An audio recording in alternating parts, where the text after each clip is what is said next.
Você já se perguntou por que o símbolo que nos ensinam como brasão sagrado do Império Russo ou de Bizâncio aparece nas fachadas de edifícios para os quais os historiadores desviam cuidadosamente o olhar? Pare por um segundo, respire fundo e se prepare para ouvir o que vai fazer você repensar tudo o que aprendeu na escola e na universidade. Nos mentiram a vida inteira sobre as origens dos estados em que vivemos. Você foi enganado. E a escala dessa mentira é tão vasta que o cérebro humano se recusa a aceitá-la sem preparação prévia. Estamos acostumados a ver a águia bicéfala como símbolo do poder estatal, como herança de casamentos dinásticos ou de continuidade religiosa. Mas e se eu lhe disser que não é um brasão? E se for um logotipo? O logotipo de uma única corporação mundial, de um único império que governou o planeta inteiro ainda no meado do século XIX, e que os historiadores deliberadamente fragmentaram em dezenas de países diferentes para ocultar o fato de uma catástrofe global e a subsequente redistribuição do mundo. Olhe para mapas e fotografias antigas, não os redesenhados nos livros didáticos do século XX, mas gravuras e daguerreótipos reais, milagrosamente preservados em arquivos. A águia bicéfala estende suas asas não apenas sobre o Palácio de Inverno ou o Kremlin. Esse símbolo, em uma estilização ou outra, aparece em mapas antigos da América do Sul, em baixo-relevos na Turquia, em portões na Índia, em moedas do Sacro Império Romano, que cobria essencialmente toda a Europa. A ciência oficial nos alimenta com contos de fadas, que Sofia Paleóloga trouxe esse brasão a Moscou, ou que Carlos Magno o tomou emprestado de alguém. Mas vamos usar a lógica, a mesma lógica que o sistema educacional tenta desativar em nós. Se você vê o logotipo de uma maçã mordida em um aparelho em Tóquio, Nova York e Saratov, você não pensa que essas cidades lutaram umas contra as outras pelo direito de desenhar a fruta, pois não? Você entende que é a mesma empresa, o mesmo padrão, a mesma tecnologia.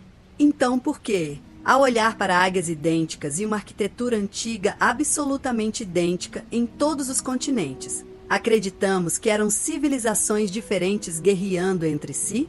Vamos encarar a verdade.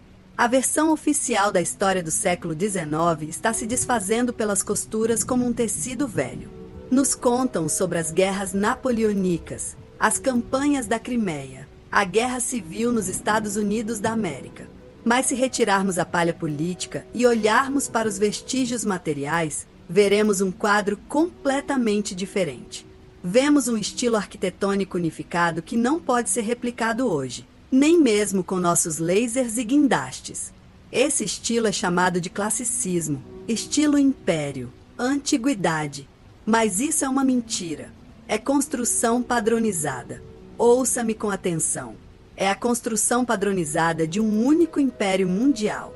O Capitólio em Washington, a Catedral de Santo Isaac, a Catedral de São Paulo em Londres, o Panteão em Paris. E isso não é imitação. São os mesmos projetos. São os mesmos códigos e regulamentos de construção. Quem poderia ter aprovado um código de construção unificado para estruturas na Austrália e na Sibéria, se entre elas, segundo os historiadores, havia meses de viagem por um oceano tempestuoso e comunicação completamente inexistente? A resposta é assustadora em sua simplicidade. A águia bicéfala é um símbolo de controle total sobre o leste e o oeste. Uma cabeça olha para o leste, a outra para o oeste, mas o corpo é um só. É o símbolo de um mundo sem fronteiras que existiu muito recentemente. Um mundo onde passaporte não era necessário porque o poder era singular. E esse poder possuía tecnologias que nos são apresentadas hoje como magia ou cultos religiosos. Olhe para esses edifícios. Não são destinados à defesa, embora sejam chamados de fortalezas. Não são destinados à oração, embora sejam chamados de templos. Suas portas gigantescas, grandes o suficiente para um caminhão passar. Suas cúpulas revestidas de metal, suas torres alcançando o céu. São dispositivos técnicos. E em cada um deles, como um selo de qualidade, como a marca do proprietário, pendia essa águia. Os historiadores nos dizem que as nações se formaram ao longo de séculos, que o francês, O russo e o inglês se desenvolveram em isolamento. Mas por que então toda a elite russa do século XIX falava francês? Porque os termos jurídicos no mundo todo são em latim. Porque os termos arquitetônicos são em italiano. Porque era um mundo único. Um mundo que foi destruído no curso de uma catástrofe que nos foi ocultada sob datas de revoluções e guerras fictícias. A águia bicéfala é a chave. É a marca que foi esquecida de ser apagada, ou não pôde ser, porque estava esculpida em pedra e fundida em metal com tal perfeição que sobrescrevê-la se mostrou mais difícil do que reescrever livros de papel. Estamos no limiar de uma grande descoberta. Mas para avançar, precisamos deixar de lado o medo de parecer loucos. Precisamos nos perguntar, se o Império Romano caiu há 1500 anos, por que tribunais, bancos e parlamentos no século XXI são construídos como se César ainda estivesse no poder? Por que nos Estados Unidos da América, um país supostamente com apenas 200 anos de existência, há edifícios indistinguíveis dos fóruns romanos? Quem realmente construiu essas estruturas gigantescas com colunas pesando centenas de toneladas? Você realmente acredita que pessoas em sapatos de bico largo e com carrinhos de mão de madeira o fizeram, guiadas apenas pelo patriotismo e pela fé em um futuro melhor? Não. Aqui trabalhou uma máquina. Uma máquina estatal global com logística unificada, moeda unificada e um único símbolo. Deixemos as belas imagens de lado e nos dediquemos à matemática seca e implacável que destrói a história oficial mais rápido do que o fogo destrói papel seco. Se assumirmos que a versão oficial é verdadeira, o século XIX teria de ter sido a era dos super-heróis, dotados de força e resistência sobre-humanas. Vejam o volume de construções em tijolo vermelho que varreu o planeta em meados do século XIX. Esse chamado estilo industrial, que você encontrará em Londres, Hamburgo, Moscou, Chicago e Melbourne. Os historiadores nos dizem que trabalhadores contratados, camponeses de ontem, construíram isso usando andames primitivos e mão de obra manual. Mas vamos calcular. Para construir um único bloco desse tipo, são necessários milhões, me ouçam, milhões de tijolos queimados. Onde estavam essas fábricas gigantescas? Onde estavam as pedreiras das quais extraíam gigatoneladas de argila? Os arquivos oficiais estão em silêncio. Eles nos mostram gravuras de artesãos solitários moldando potes. Mas a realidade exige gigantes industriais capazes de produzir em escala planetária, ininterruptamente. E agora a questão logística que desconcerta qualquer engenheiro. Como foram entregues aos canteiros de obras esses milhões de toneladas de materiais de construção? Nos falam de cavalos e carroças. Você já tentou transportar apenas 1 tonelada de tijolos em uma carroça de madeira por uma estrada de terra lamacenta? Agora imagine precisar transportar milhões de toneladas. As estradas da Europa e da América do século XIX, a julgar pelas mesmas fotografias, eram lamaçais. A logística nessa escala com animais de tração é matematicamente impossível. Cavalos precisam de alimentação. Carroças quebram. Estradas são destruídas pela chuva. Para construir as cidades que vemos em fotos da década de 1860, seriam necessários ferrovias, plataformas de carga e maquinário pesado. Maquinário do qual se esqueceram de nos falar. Ou essas cidades já estavam lá há séculos. E os construtores do século XIX simplesmente vieram às ruínas, as escavaram, instalaram vidros e penduraram suas placas. Isso nos leva ao tema mais inconveniente para os acadêmicos, a chamada camada cultural. Você certamente já viu esses edifícios em suas cidades. O primeiro andar está meio enterrado no subsolo. As janelas espiavam para a calçada. E a porta de entrada muitas vezes fica no nível do segundo andar, com uma feia varanda acoplada a ela. Os guias turísticos sorriem e dizem: bem, a camada cultural foi se acumulando. As pessoas jogavam lixo, a poeira voava, e ao longo de 300 anos foram se acumulando mais de 2 metros. Você acredita nisso sério? Pense por si mesmo. Para que o nível do solo suba mais de 2 metros com poeira e sujeira, As pessoas teriam de ter vivido em uma pocilga e nunca limpar as ruas. Mas vemos bulevares perfeitamente limpos nas fotografias antigas. Além disso, se você escavar ao longo da fundação de tal edifício, encontrará um andar completo no subsolo, com o pé direito alto, janelas em arco e portas. Quem em sã consciência construiria janelas para dentro da terra? Quem faria uma entrada grandiosa onde há apenas terra? A resposta é óbvia e aterrorizante. Esses edifícios não foram construídos no subsolo. Eles foram soterrados. Uma catástrofe global ocorreu. Algum cataclismo envolvendo a injeção de quantidades colossais de solo, argila e areia. Foi esse evento, que pesquisadores chamam de dilúvio de argila ou enchente de lama, que soterrou os primeiros andares dos edifícios do único império mundial. E isso não aconteceu há 1 milhão de anos, mas muito recentemente, possivelmente em meados do século XIX. É exatamente por isso que vemos esse estranho desconexo tecnológico. Palácios magníficos com geometria perfeita, meio afundados no chão, e pessoas com sapatos de bico largo ao lado deles que mal sabem ler. As autoridades que vieram depois da catástrofe simplesmente ocuparam os andares superiores sobreviventes. Elas não construíram essas cidades. Elas as habitaram. E para ocultar o fato da catástrofe que dizimou bilhões de pessoas e apagou uma civilização única, inventaram um conto de fadas sobre a camada cultural e o desenvolvimento gradual. Mas a prova mais surpreendente da existência do único império só é visível do ar. São as fortalezas estreladas. Muralhas de terra geometricamente, perfeitas em forma de estrela, espalhadas por todo o planeta, dos Países Baixos ao Japão, dos Estados Unidos da América aos Urais. Os historiadores as chamam de fortificações. Supostamente, esse formato era necessário para proteção contra balas de canhão. E isso é uma mentira destinada a idiotas.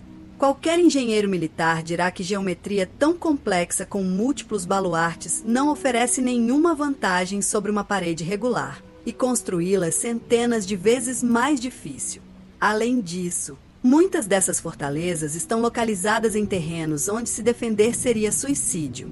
Mas se você as olhar como diagramas técnicos, tudo se encaixa. Não são fortalezas. São postos de energia, ressoadores de ondas, nós energéticos de uma rede gigantesca que cobria toda a Terra. O Império possuía tecnologia para aproveitar a eletricidade atmosférica ou a energia acústica. E essas estrelas faziam parte de um único sistema energético. É exatamente por isso que seu layout é idêntico em todos os lugares. É um projeto padrão. Assim como as usinas nucleares são construídas hoje a partir do mesmo projeto em países diferentes, essas estruturas estreladas foram construídas da mesma forma naquela época. E em todo lugar, absolutamente em todo lugar, encontramos vestígios de um único dono. O simbolismo, os métodos de cantaria, os padrões de medidas e pesos apontam para um controle centralizado. Mas então desligaram o interruptor. A energia desapareceu. A civilização pereceu em torrentes de argila e fogo. E os sobreviventes embrutecidos, que chamamos de nossos bisavós, começaram a usar essas ruínas majestosas como galpões, estábulos e fortes primitivos, inventando novos nomes tolos para elas. Estamos nos aproximando da parte mais aterrorizante. Se houve uma catástrofe dessa escala, para onde foram todas as pessoas? A demografia do século XIX é um campo minado que os estudiosos oficiais temem pesar. Os números não batem. As estatísticas mentem. Façamos um experimento agora mesmo. Abra o mecanismo de busca e digite fotografias de cidades do século XIX. Paris, São Petersburgo, Moscou, São Francisco, Roma, tanto faz. Selecione fotos panorâmicas com datas entre 1850 e 1870. O que você vê? Ou melhor, o que você não vê? Você não vê pessoas. Bulevares gigantescos e majestosos, praças imensas, diques monumentais e um vazio absoluto e retumbante. Cidades fantasma. Uma figura solitária rara com cartola preta, como se tivesse sido capturada acidentalmente no quadro, ou uma carroça em uma rua que poderia comportar 10 faixas de tráfego. Os historiadores oficiais encontram o que acham ser uma explicação brilhante aqui também. Entoam um mantra sobre a longa exposição. Supostamente, a tecnologia fotográfica da época exigia exposições de vários minutos, e as pessoas em movimento simplesmente não eram capturadas nas chapas, tornando-se fantasmas. Mas isso é uma mentira que se desfaz ao primeiro olhar atento. Se a exposição fosse tão longa, por que as sombras das árvores e edifícios são tão nítidas? Em vários minutos, o sol se desloca e as sombras deveriam estar borradas. Porque a folhagem das árvores é detalhada em vez de transformada em uma névoa desfocada pelo vento. Porque, afinal, a água dos rios nessas fotos muitas vezes mostra ondulações em vez de parecer um vidro fosco, o que seria inevitável com uma longa exposição. E, o mais importante, onde estão os transportes de tração? Se as pessoas podiam desaparecer pelo movimento, então cavalos e carruagens parados em cruzamentos ou aguardando passageiros deveriam ter deixado ao menos algum rastro. Mas não há nenhum. As cidades estão vazias. São cidades depois de uma limpeza. São cenários dos quais os atores foram removidos, deixando os adereços. Essa é a prova visual de que uma despopulação catastrófica ocorreu em meados do século XIX. A população da Terra foi quase totalmente dizimada. Aqueles bilhões que, segundo os livros didáticos, construíram a Revolução Industrial simplesmente desapareceram. E aqui entra a matemática demográfica que nos ocultam por trás de áridos resumos de censos. Nos dizem que no início do século XIX havia 1 bilhão de pessoas na Terra e que no início do século XX eram quase 2 bilhões. Você percebe que isso é uma absurdidade biológica?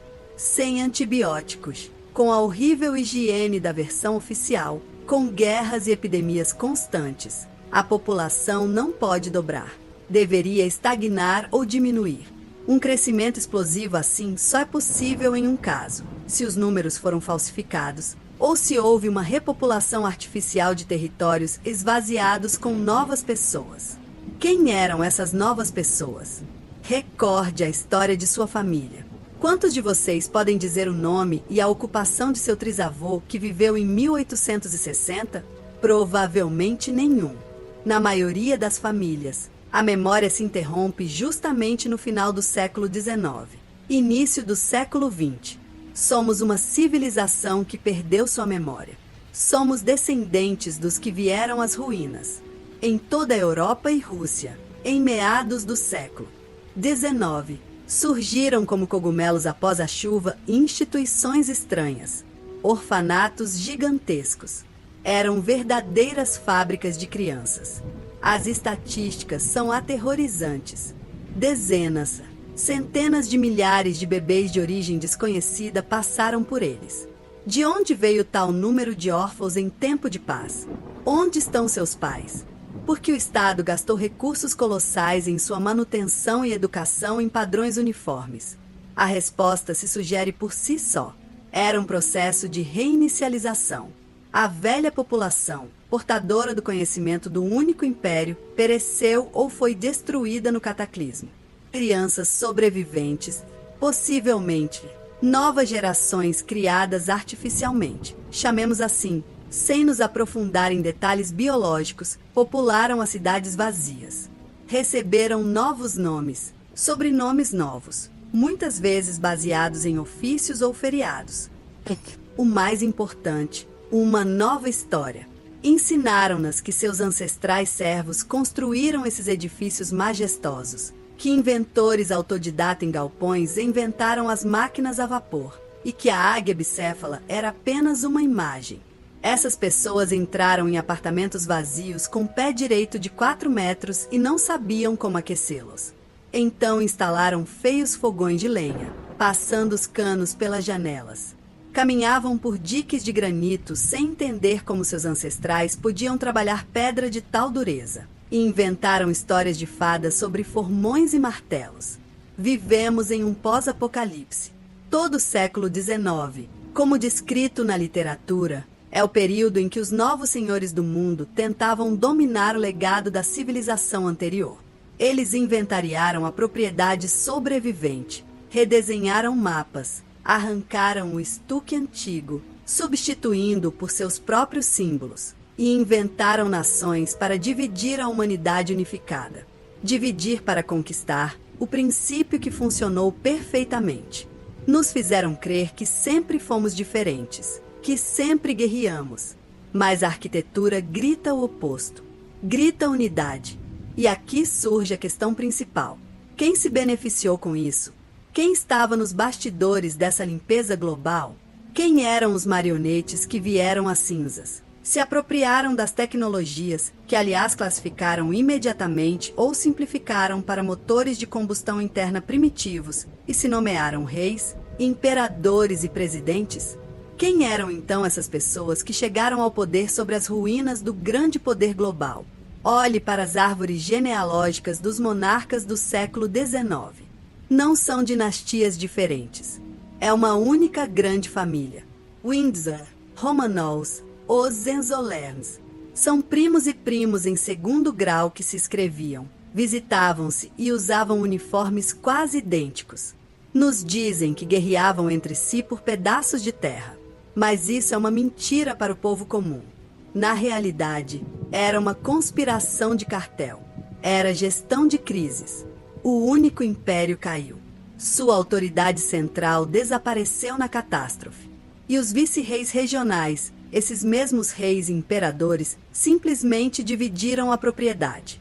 Dividiram o mundo unificado em apartamentos nacionais. Inventaram uma língua e uma bandeira para cada lote, mas mantiveram o antigo logotipo imperial, a águia bicéfala, como sinal de sua legitimidade. Eles não são criadores, são saqueadores que se declararam herdeiros. Isso explica a estranha natureza das guerras de meados do século XIX. A Guerra da Crimeia, a Guerra Civil nos Estados Unidos da América, os conflitos franco-russos. Você nunca se perguntou por que todos aconteceram praticamente ao mesmo tempo?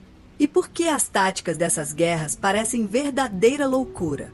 Exércitos alinhados em fileiras, com uniformes coloridos e bem visíveis, marchando em ataques frontais contra metralhadoras e artilharia. Isso não era guerra, era descarte. Os novos governantes precisavam reduzir os remanescentes da população masculina que poderia lembrar da antiga ordem. Precisavam apagar a memória. E também precisavam destruir os vestígios materiais da era anterior. Olhe para as fotos de Sebastopol, Atlanta ou Paris após essas guerras. As cidades não estão apenas danificadas, estão reduzidas a pó. Edifícios de pedra que deveriam resistir por séculos são transformados em escombros. Nos dizem que balas de canhão fizeram isso, mas a física diz o contrário. Uma bala de ferro fundido não pode transformar uma cidade de granito em uma paisagem lunar. Aqui foram usadas armas de um poder completamente diferente, mais tarde justificadas como incêndios e bombardeios.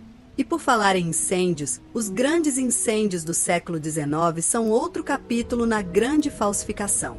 Moscou, Londres, Boston, cidades construídas de pedra e tijolo que queimaram até o chão como se fossem de palitos de fósforo. Pedra não queima, tijolo não queima. Para derreter estruturas metálicas e pulverizar a pedra, são necessárias temperaturas inatingíveis em um incêndio doméstico comum.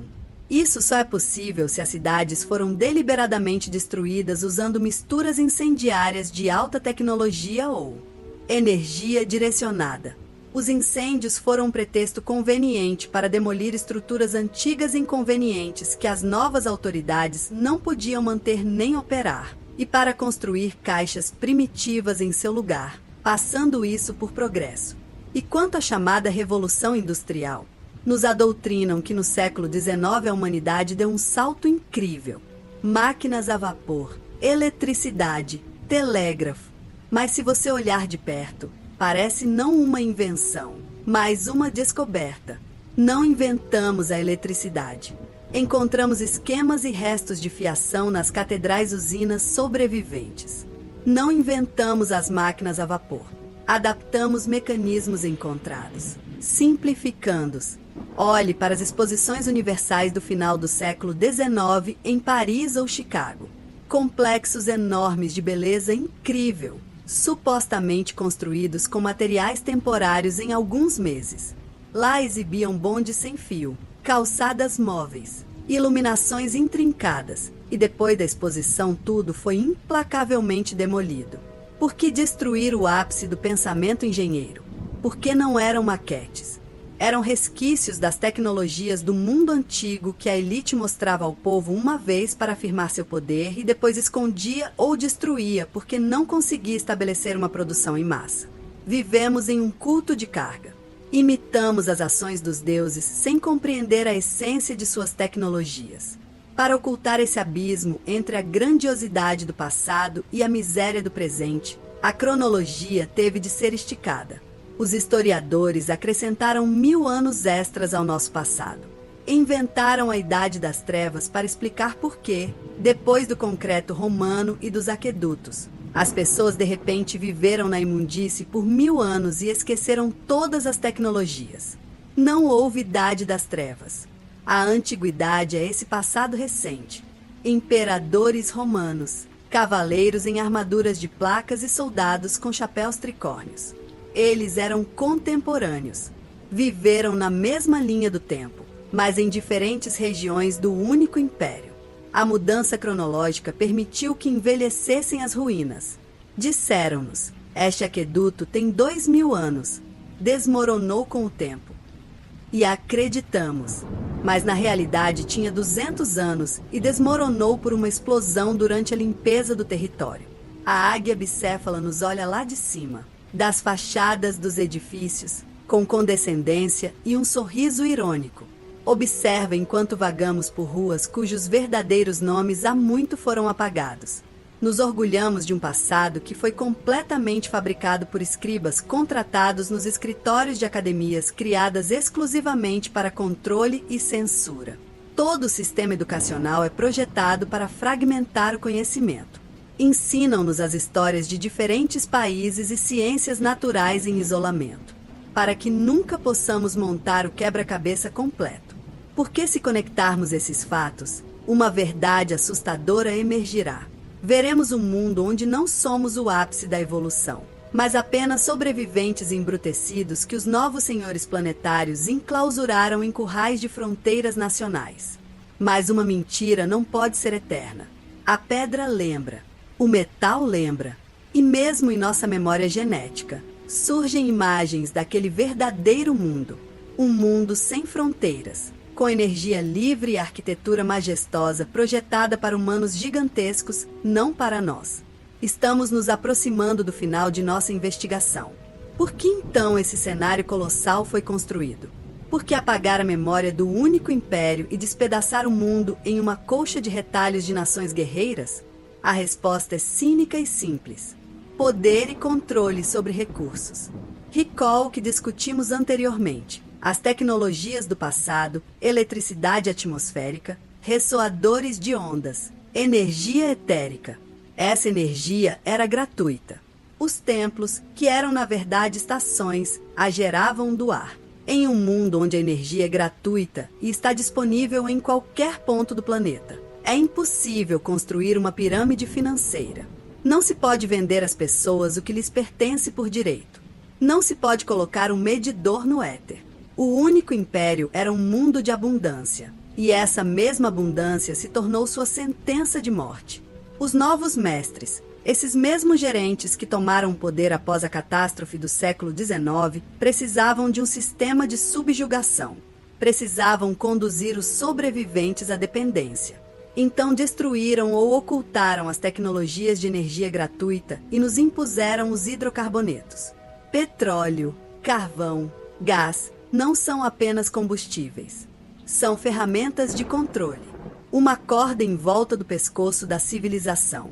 Para vender-lhes gasolina e eletricidade, precisavam convencê-los de que não existem alternativas. Precisavam inventar uma física que proibisse o éter. Lembre-se de como o éter desapareceu da tabela de Mendeleev após sua morte. Precisavam reescrever a história para que você considerasse seus ancestrais bárbaros e a si mesmo o ápice do progresso. Embora na realidade sejamos um ramo em degeneração, afundado na lama sobre as ruínas dos deuses. Aqui chegamos à teoria mais assustadora, a teoria da ciclicidade. Catástrofes globais como a do meado do século XIX não são aleatórias. É um processo sistêmico. É a colheita. Existe a hipótese de que nossa civilização é artificialmente reiniciada a cada 200 a 300 anos. Assim que a humanidade atinge um certo nível de desenvolvimento. Assim que se aproxima de compreender a verdadeira natureza da realidade e escapa do controle. Ocorre um reset. O botão de reinicialização é pressionado. As cidades são soterradas em argila. As populações são dizimadas por guerras e epidemias. E a memória dos sobreviventes é apagada. Não vivemos na primeira ou segunda civilização.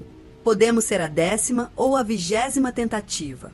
E cada vez o roteiro é o mesmo. Florescimento, catástrofe, esquecimento, novo ciclo. A águia bicéfala não é apenas um brasão. É o selo da administração. O logotipo da força que supervisiona esse processo. Paira sobre nós como um lembrete. Os mestres estão aqui. Eles estão observando. Eles não precisam se esconder, pois sabem. Esquecemos como ver a essência das coisas.